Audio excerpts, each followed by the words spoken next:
Hello students, good morning. Today we are going to start a new chapter, part history, chapter 1. In history chapter 9, how was our past? हमारा past कैसा था? Okay, so let's start.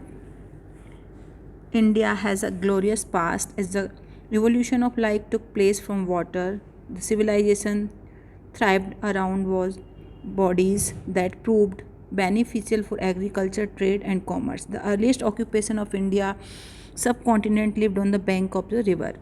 India का जो past है वो बहुत ही glorious, बहुत ही अच्छा, रिच रहा है. ठीक है. और जो इंडिया की जो ऑक्यूपेशन था, जो व्यवसाय था उस समय इंडियन कॉन्टिनेंट में, वो था बैंक ऑफ रिवर इंडस. उसके चारों तरफ जो रहते थे लोग, इंडस मीन्स सिंधु रिवर के आसपास रहते थे. River was a source of food as well as fresh water use for both drinking and irrigation. जो रिवर है वो फ्रेश वाटर के साथ साथ ही ड्रिंकिंग वाटर के लिए और इरीगेशंस के लिए भी यूज़फुल था. Since big river were easily navigable were therefore ideal for transport, military force as well as trades. जो बड़ी बड़ी नदियाँ थी वो व्यापार के लिए, सेना के आने जाने के लिए और ट्रांसपोर्ट के लिए भी बड़ी ही आइडियल थी. Foreign explorer, conqueror and cultural leaders first came into contact with the cultural and political boundaries to our country. ठीक है. जो फॉरेन इन्वेडर्स थे, जो कन्क्वेरर थे, कन्क्वेरर means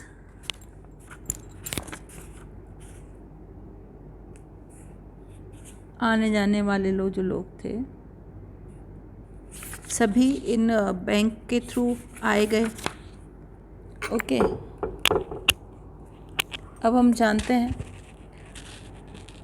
into contact with the people living on Sindhu or river Indus. Foreign explorer, conqueror, cultural leader first came into contact with the people living on the Sindhu or river Indus.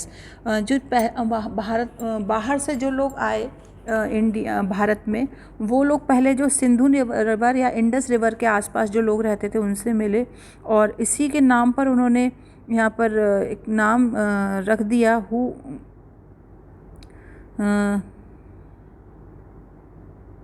therefore they named the whole country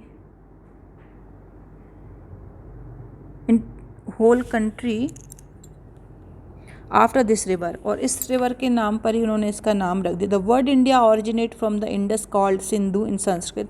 जो India word जो है वो Indus से लिया गया है और इसको संस्कृत में सिंधु कहते हैं. The Iranian and Greeks who came through the north west called the Hindus. और जो ईरानीज या नॉर्थ वेस्ट से जो लोग आए भारत में उनको हिंदूस कहा गया और इंडोस कहा गया. And the land of the east of river and called India. और इसको इस पूरी रिवर को रिवर वॉज कॉल्ड इंडिया कहा गया. The idea that India constitute a single geographic unit persist in the minds cultural leader, settler and conqueror. अब हम आगे देखें तो country came to know as Inde in Greek and Hind in Persian and Arabic language during the medieval period. Muslim chronicles referred to India as Hindustan. और जो बाहर से जो लोग आए, जैसे ग्रीक्स आए, उन्होंने इसे इंडे, पर्सियंस ने इसको हिंद कहा, अरेबियन लैंग्वेज में इसको मिडीवल पीरियड में मुस्लिम्स ने इसे हिंदुस्तान कहा, और ये again are name derived in Indus. Hence the people who lived here were called Hindu. और इसी के आधार पर यहाँ पर जो लोग रह रहे थे उनको हिंदू कहा जाने लगा. The native of the country however the in Bharatvarsha और द लैंड ऑफ भारत. जो यहाँ के रहने वाले लोग थे, नेटिव मीन्स जो यहाँ पर शुरू से रह रहे थे, जो लोग जिनका जन्म यहीं हुआ था, उन लोग इसे भारतवर्ष या भारत कहते थे. और एंशिएंट ट्राइब्स कॉल्ड द भारता after N ancient tribes called भारता. और जो यहाँ पर ट्राइब्स थे उन्हें भी भारत कहा जाता था. Therefore the office name of India is भारता. और जो ऑफिस नेम है इंडिया का वो है भारत। अब what is medieval age? The word medieval stand for middle age, यहाँ मध्य युग से है इसका कहना हिस्ट्री में। It is use to refer the period of line between ancient and modern time. और ये जो टाइम मिडिवल मीन्स है बीच का, मतलब जो एंशियंट मीन्स प्राचीन और मॉडर्न मीन्स नया, और इसके बीच का जो टाइम था उसे कहा गया medieval period. Okay, so there are Hindus, कई सारे लोग इस समय में रहे, जैसे ब्रिटिश हिस्टोरियन कहते हैं these are Hindus, Muslim and British, ये तीन लोग थे। But his division based on the religion of rulers was in ignored by most the historians. The medieval period is considered to be begin 8th century. ये 8वीं century से शुरू हुआ था, और लगभग this medieval period is further divided into early medieval period 8th to 12th century and later medieval period 12th to 18th century.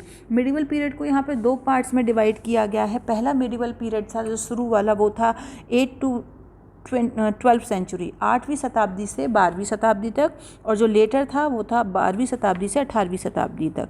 ठीक है,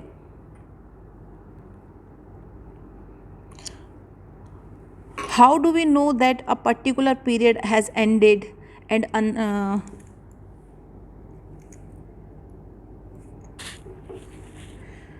एंड अनदर बिगिन? ये हमें कैसे पता चलता है कि एक पर्टिकुलर टाइम ख़त्म हो चुका है और नया टाइम शुरू हो रहा है? So people generally measure the time in term of century, years, month, day and hour, but historians charts the progress of main terms of age that represent different stages of human development. जैसे अगर हम एक समय शुरू हो रहा है और एक समय ख़त्म हो रहा है, जनरली हम इसको शताब्दी, ईयर, मंथ और डेज में और आवर में कन्वर्ट करके जानते हैं, लेकिन जो हिस्टोरियंस हैं उनके जानने का ही तरीका अलग है।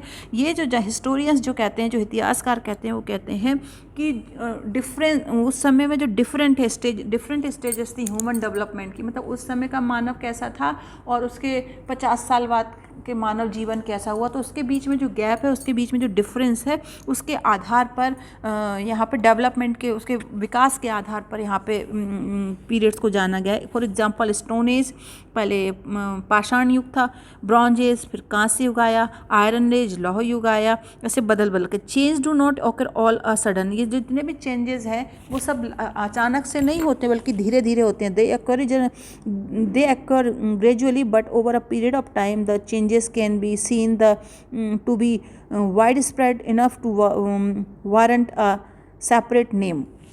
और धीरे धीरे समय के साथ साथ ये जो बदलाव हैं वो बहुत व्यापक पैमाने पर हमें दिखाई देने लगते हैं। Around the 18th century, 8th century के आसपास कई सारे भारत में कई सारे पॉलिटिकल, सोशल और इकोनॉमिक चेंजेस हुए इंडियन सोसाइटी में, भारतीय समाज में।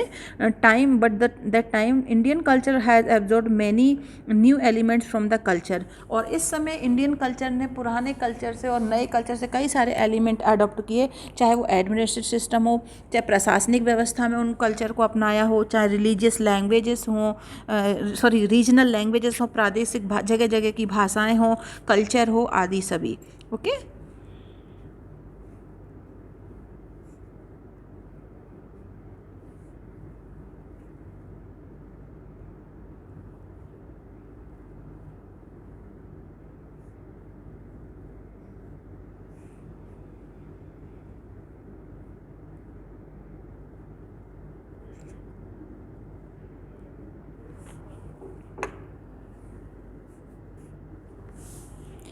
now to a new stage of development. This is why the 8th century is taken as the starting point of the medieval period. हम ये क्यों कहते हैं कि जो 8th century थी वो medieval period का starting point रही है? So how can likewise the collapse the Mughal Empire and influence of the European means that the 18th century was the point from where India underwent sweeping changes. 8वीं शताब्दी से लेकर के 18वीं शताब्दी तक कई सारे इंडिया में बदलाव हुए। Therefore we refer to this century as the end of the medieval period, और 18th सेंचुरी को इसका एंड माना गया है। Several changes took place in Europe in Asia after the 18th century. पूरे यूरोप में भी कई सारे चेंजेस हुए थे। The relationship between Europe and Asia, इनके संबंधों में भी the changes had far reaching effect on the thought and living pattern of people on both continent। अब दोनों ही कॉन्टिनेंट, दोनों ही महाद्वीपीय लोगों पर उनके लिविंग, उनके रहन सहन का प्रभाव पड़ा था। Such changes has long been felt in those parts of India that the had carried on a brisk trade her remnant in old Roman Empire. Now they had a wider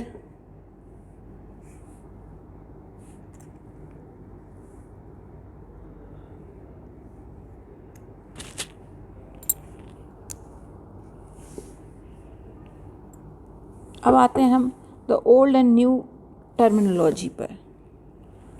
ठीक है, old and new terminology पर। New and old terminology used by chronicles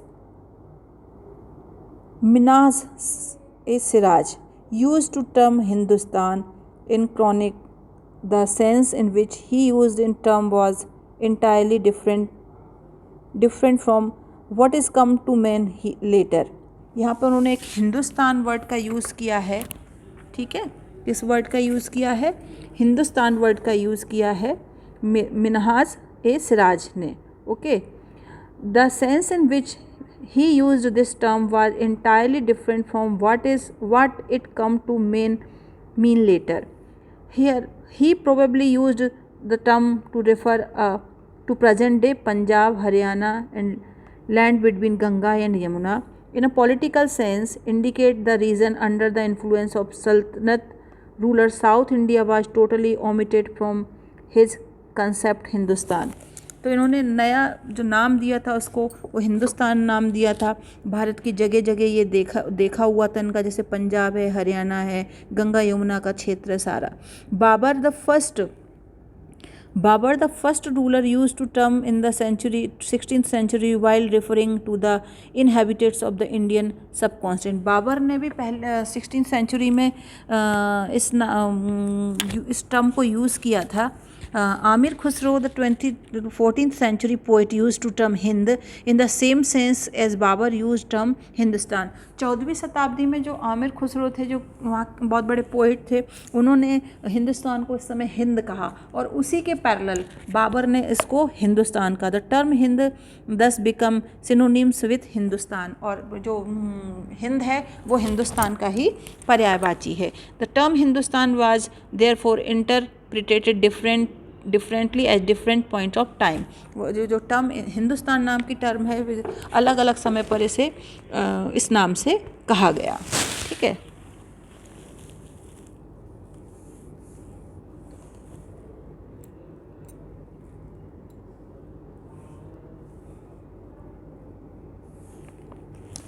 अब आते हैं हम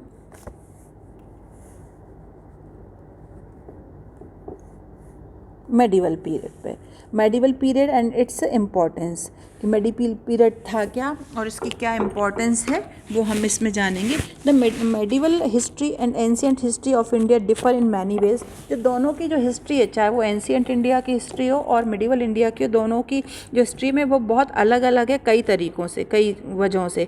the changes were widespread social, cultural, administrative as well as political, क्योंकि दोनों में समय के अनुसार सामाजिक, आर्थिक, प्रशासनिक और राजनीतिक सारे तरह के परिवर्तन हुए। Many of the language which we know speak in different part of India. Bharat के अलग अलग जगहों में अलग अलग भाषाएं बोली जाती थी। डेवलप्ड ड्यूरिंग द पीरियड, जब ये पीरियड डेवलप हो रहा था तब। Few of the food we eat and the clothes we wear become familiar to us during this period. इसके साथ साथ हमारे जो खान पान की जो आदतें थी, जो चीज़ें थी, और इसी साथ साथ जो ड्रेसेस थी, जो क्लोथिंग्स था, वो भी इस पीरियड में काफ़ी अलग अलग था। So there were many administrative reform, इसमें कई सारे सुधार भी which were better than what had gone before, और कुछ सुधार जो पहले चलता आ रहा था उसमें उससे ज़्यादा अच्छे हुए। Even some current religious belief और practice can be traced back to this age. कई सारी जो मान्यताएं थी, धार्मिक मान्यताएं थी, वो भी ट्रेस्ड बैक हुई थी। One of the important development of this period was भक्ति कल्ट, और इस सबसे जो इम्पॉर्टेंट जो विकास हुआ था वो था भक्ति काल। The rise of Islam was another, इस समय इस्लाम का भी उदय। We are familiar with the things because we have much more information or on medieval India rather than on ancient India। हम ज़्यादा medieval period से हम ज़्यादा familiar हैं, ज़्यादा जान पहचान, ज़्यादा उसको जानते हैं, उसका कारण किसकी तुलना में, ancient India। क्योंकि ancient India की तुलना में अगर हम यहाँ बात करें तो हम जो medieval period है उसको ज़्यादा जानते और समझते हैं। The medieval period is closer to us in time, समय के साथ साथ वो हमारे ज़्यादा करीब रहा। And the source that have survived give a clear picture of the period, क्योंकि इस पीरियड के जो सोर्सेस थे जिनसे हमें इस पीरियड के बारे में जानकारी मिलती है वो एंशियंट पीरियड के सोर्स से ज़्यादा अधिक थे, इसलिए हम ज़्यादा अच्छे तरीके से जान पाए हैं मिडिवल पीरियड को। अब मिडिवल पीरियड की जो हिस्ट्री है वो क्या रही है, इसके साइलेंट फीचर्स क्या क्या हैं, let's see. We have much more historical material to help us to reconstruct the story of this period as compared to the ancient period। हमारे पास ज़्यादा से ज़्यादा रिसोर्सेस हैं इस पीरियड के बारे में जानने के लिए। तुलना किसकी कर रहे हैं हम, एंशियंट पीरियड से। Next, from 606 CE Kannauj become the hub of political activity in northern India. 606 century में, 606 सेंचुरी में जो यूपी उत्तर प्रदेश में जो कन्नौज है, वो नॉर्दर्न इंडिया में जो कन्नौज है वो पॉलिटिकल हब था, राजनीतिक हब था उस समय। Several principalities were established by regional governor in both north and south. कई नॉर्थ और साउथ में कई रीजनल गवर्नर्स मतलब शासन चल रहे थे। The first Muslim conqueror, third is the first Muslim conqueror to India invade India were the Arabs, but it was Turk who established their rule in India in 12th century CE। पहला मुस्लिम जो था आक्रमणकारी, कनकर्मी और आक्रमणकारी जो था वो अरब थे, लेकिन तुर्क जो थे, तुर्क मुस्लिम जो थे वो भारत पर शासन स्थापित करने में 12वीं शताब्दी में 12th सेंचुरी में सफल हुए। Next is However, from 12th century onwards, many dynasties like Khiljis, Tughlaq, and Mughals were able to build an empire that was pan-regional, spanning diverse region। लेकिन 12th सेंचुरी में कई डिनेस्ट्री जो थी वो अस्तित्व में आई, जैसे कि खिलजीज, तुगलक एंड मुगल्स, ठीक है। और इन्होंने अपना एम्पायर जो था, अपना जो साम्राज्य था वो फैलाया भी। This period saw the emergence of Indian culture similar to what prevails today. ये जो पीरियड है ये हमें बहुत सारी चीज़ें बताता है इंडियन कल्चर के बारे में जो हम आज जानते हैं। It was a combination of Hindu and Islamic culture, tradition and custom. ये जो समय था वो हिंदू और इस्लामिक कल्चर के और जो ट्रेडिशन था, जो कस्टम था, जो रीति रिवाज थे, जो मान्यताएं थी, उनका मिक्सचर था, एक तरीके से कॉम्बिनेशन था।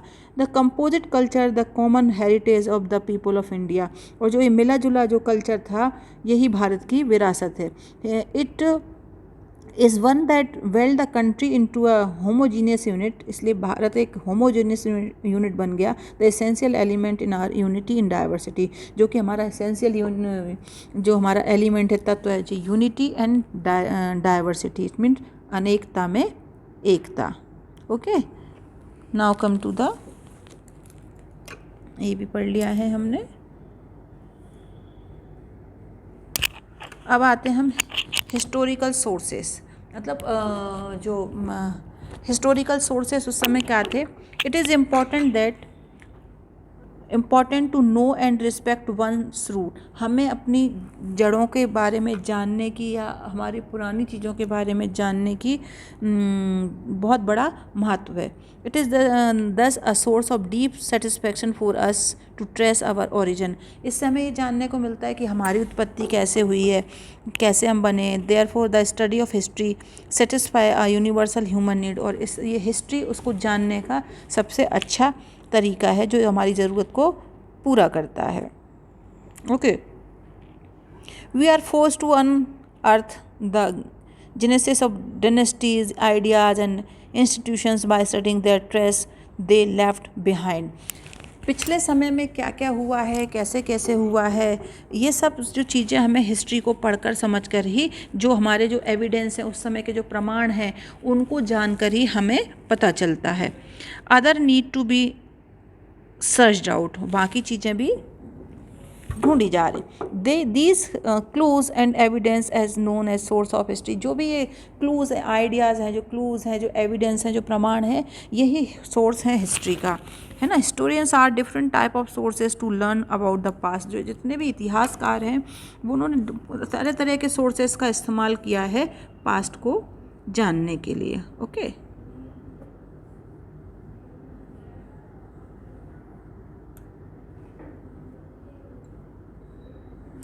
The source of history for medieval India are more reliable and comprehensive that those for the study of ancient India.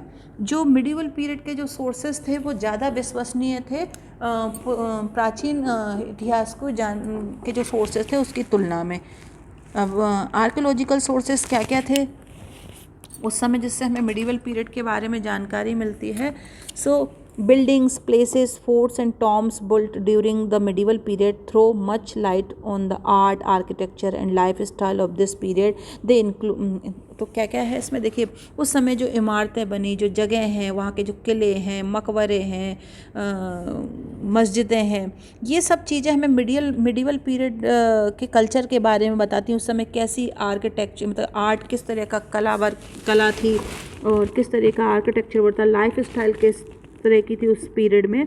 They include temple such as Konark, Bhuvaneshwara, Khajuraho, Dilwara, Raja Rajeshwara, Kailash ETC, Rajarajeshwar और कैलाश टेम्पल, कई सारे मंदिरों का निर्माण हुआ है जो हमें उस समय की चीज़ों के बारे में बताते हैं, जिनमें ये कुछ एग्जाम्पल मैंने आपको बताए। दूसरा है मॉस्क्यू, मस्जिदें बनी, जैसे जामा मस्जिद है, मोती मस्जिद है, 2.5 दिन का झोपड़ा अजमेर में है, मोती मस्जिद जो आगरा फोर्ट में है। तो इतनी सारी मस्जिदों से भी हमें उस समय के कल्चर का पता चलता है। Mausoleum such is the Taj Mahal at Agra, और जो यादगार चीज़ें किसी की याद में बनाई गई जैसे ताजमहल है आगरा में। फोर्ट लाइक किले अगर हम देखते हैं तो रेड फोर्ट है, तुगलकाबाद फोर्ट है दिल्ली में, आगरा फोर्ट है, Fatehpur Sikri complex at Agra, Gwalior fort है, रणथंबोर फोर्ट है, मांडू फोर्ट है, चित्तौड़गढ़ फोर्ट है। तो इतने सारे किले उस समय बने जिनको देख करके हमें उस समय की सारी चीज़ों के बारे में जानकारी मिलती है। इसके अलावा जैसे कई पिलर्स भी बनाए गए, लाइक कुतुब मीनार, कीर्ति स्तंभा, इस तरह के इनको भी इसको देखकर हम बहुत सारा कुछ जान पाते हैं उस पीरियड्स के बारे में। Places such as those at Jaisalmer, Jaipur, Jodhpur, Mandu, और उस समय जो जगह बनाई गई थी उनको देख करके भी, जो बसाई गई थी उनको देख करके भी हमें उस समय के बारे में जानकारी लगती है। और coins and seals provide information about the rulers and their administration, उस समय के जो सिक्के और जो सीलें थी उनको देखकर हमको पता चलता है कि वहाँ उस समय जो राजा थे उनका प्रशासनिक व्यवस्था कैसी थी। These coins were made of copper, silver, gold and even lead, ये जो सिक्के थे वो तांबे के, चांदी के, सोने के, इवन शीशे तक के बने थे। They tell us about the contemporary language at the name of ruler, उससे हमें उस समय की and dynastic chronology, land revenue system, socio economic condition and religious belief. इन सिक्कों से हमें उस समय जो भाषा थी वो, और जो उस समय जो रूरल थे उनके नाम उस पर सिक्कों पर शासकों के लिखे होते थे। हमें वहाँ के लैंड रेवेन्यू सिस्टम कैसे था, सामाजिक आर्थिक व्यवस्था कैसी थी, वहाँ के धार्मिक बिलीफ्स कैसे थे, रिलीजियस धार्मिक मान्यताएं कैसी थी, ये सब इन चीज़ों को देख करके हमें जानकारी मिलती है। ओके, कुछ लिटरेरी सोर्स भी थे जिनको हम इस समय में समझ पा रहे हैं। लिटरेरी मतलब लेखन सामग्री से संबंधित, जैसे उस समय जो मनुस्क्रिप्ट की टाइम चलता था अर्ली मेडिवल पीरियड में, तो ये जो किस पर ये मनुस्क्रिप्ट थे तो किस पर लिखे जाते थे, पाम लीव्स पत्तों पर, बार्क ऑफ ब्रिज पेड़ों की छालों पर, एनिमल स्किन्स पर लिखे जाते थे। धीरे धीरे they were written and complete by Jain and Buddhism. उस समय जो जैन और बुद्धिज्म मुनि हुए, मॉन्क जो साधु हुए, उन लोगों ने इन्हीं पर बहुत सारी चीज़ें लिखी। The number of and variety of textual record increased greatly in this period. इस पीरियड में कई सारी चीज़ें ऐसी हमें मिली जिनसे पुराने समय के बारे में हमें पता चलता है। Paper begin to be used widely and the number of paper manuscript are seen to exceed text written on other type of surface. इसके बाद पेपर कल्चर शुरू हुआ, कागज़ पे लिखना शुरू हुआ और इसके बारे में कई सारी मनुस्क्रिप्ट मिलती है। It was during this period that paper become a popular surface for those written Chronicle petitions judicial records. तो जितने सारे जैसे न्यायिक हों या कुछ पिटिशंस हों या उस समय के बारे में इतिहासकारों ने जो लिखा है वो हमें इन टेक्स्टों पे देखने को मिलता है। Okay, process of interpretation changed the original text to some extent due to error or omission. Change in the text over century led to fourth generation of later text to different substantially from the origin. Moreover, textual revision at different point of time also often led to drastic change over time. समय के साथ साथ ये लिखने में भी परिवर्तन शुरू हुआ था। कब कब कहाँ पे कैसा लिखा गया, तो जैसे जियाउद्दीन बिरानी ही कंप्लीट हिज क्रॉनिकल इन 1356 इन सी। उन्होंने अपना जो लिखा था वो इस 1356 तक पूरा किया, but revised it 2 years later, और फिर 2 साल बाद इसको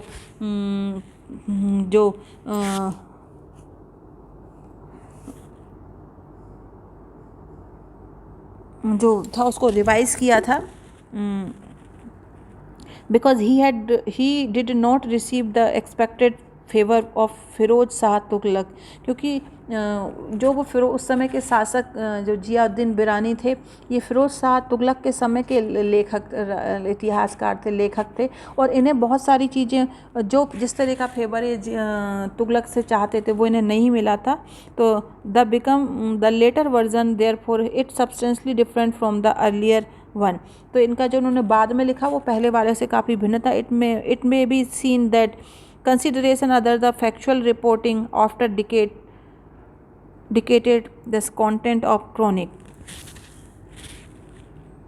There are several authentic and largely understand work. कई सारे ऐसे काम हुए जिनसे ऑथेंटिक वर्क हुए जिससे हमें समझ में आती चीज़ें। These includes biography of Mughal rulers like. उस समय में कई मुग़ल रूलर्स की जो बायोग्राफी थी वो भी लिखी गई थी, जैसे कि आप यहाँ देखेंगे मुग़ल रूलर्स, वैसे बाबर ऑटोग्राफी लिखी गई, Tuzuke Baburi, Jahangir's Tuzuke Jahangiri, the biography of Humayun written by his sister Gulbadan Begum Humayun Nama, Abdul Fazal guising eulogy on his master Akbarnama, literacy and historical work written to Abul Fazal, Faizi, Firdaus, Aamir Khusro etc. तो उस समय जो मुग़ल पीरियड में जो लिखने का काम था वो इतने सारे लोगों ने किए थे। अबुल फजल थे, फैजी थे, फिरदौसी, आमिर खुसरो, इन सब ने इस बारे में बहुत कुछ लिखा है। और ऑल्सो अवेलेबल, और आज ये available revenue and land records of some rulers which throw light on the administrative system during the medieval period.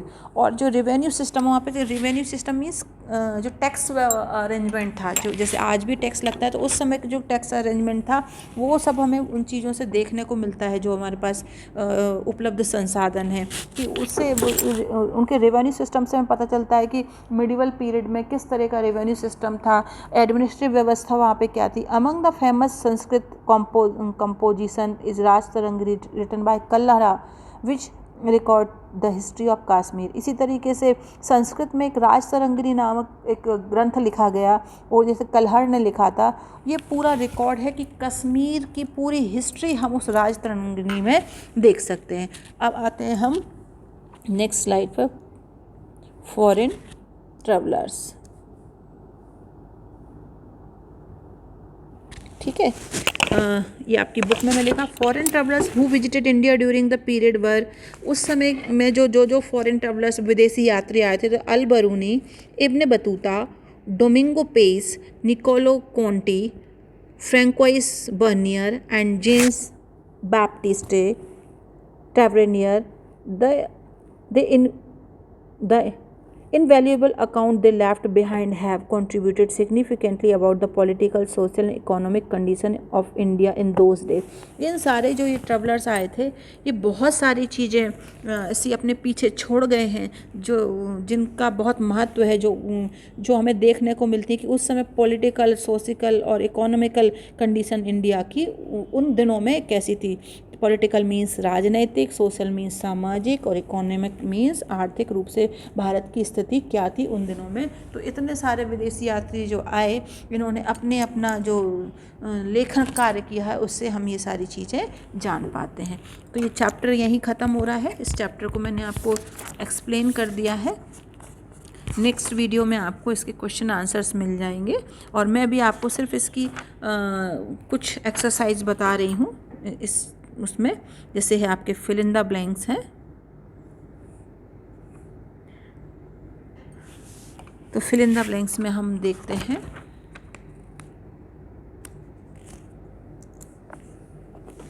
The world India originate from Indus called Sindhu in Sanskrit, इसमें इंडस भरेंगे। In European medieval period is taken as such period between 500 CE and 1500 CE। जो भारत में medieval period जैसे 800 से लेकर के 18th century तक था, और इसे दो पार्ट्स में डिवाइड किया गया था, 8 to 12 और 12 to 18। लेकिन यूरोप में इसको 500 सेंचुरी से 1500 सेंचुरी तक किया गया। We refer 18th century as the end of the medieval period, और जो 18वीं शताब्दी रही है, 18th सेंचुरी रही है, वो मेडिवल पीरियड का एंड माना जाता है। सॉरी फॉर दैट, मैं 4th वाले को फिल करना भूल गई हूँ, नेक्स्ट उसमें बता दूंगी मैं आपको। नेक्स्ट ई पर आ जाइए, राइट ट्रू और false, all nations use same time as medieval period, सभी देशों में जो मिडिवल पीरियड है वो एक जैसा है नहीं है, ये अलग अलग देशों में अलग अलग मिडिवल पीरियड है। A cartographer is a person who compose music, नहीं, कार्टोग्राफर मैप बनाते हैं ना कि म्यूजिक को कंपोज करते हैं, तो ये भी फॉल्स हो जाएगा। Amir Khusro was 14th century poet, yes, Amir Khusro जो वैसे भी मैंने बताया कि 14th सेंचुरी के कवि थे, तो ये ट्रू है।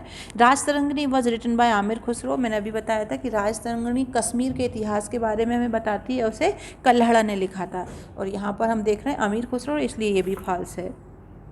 Now match the following, Gulbadan Begum, मैंने बताया कि गुलबदन बेगम हुमायूं की सिस्टर थी, और इन्होंने ये लिखा है हुमायूं नामा। ओके, अबुल फजल अकबर के दरबारी थे, और अकबर के 9 जेम्स नवरत्नों में से एक थे, और इन्होंने लिखा है अकबर नामा। नेक्स्ट जियाउद्दीन बिरानी फिरोज शाह तुगलक के समय में आए थे, और इनको उनसे ज़्यादा फेवर नहीं मिला था। तुगलकाबाद फोर्ट जो है वो दिल्ली में है, और 2.5 दिन का झोपड़ा मस्जिद जो है वो अजमेर में है। Okay, now multiple choice questions, the earliest occupation of the Indian सब कॉन्टिनेंट लिव्ड इन, तो जो उनका ऑक्यूपेशन था तो वो कहाँ रहते थे, नदियों के किनारे। Rajatarangini record the history of Kashmir, मैंने अभी आपको ऊपर भी बताया था। After the death of Harsha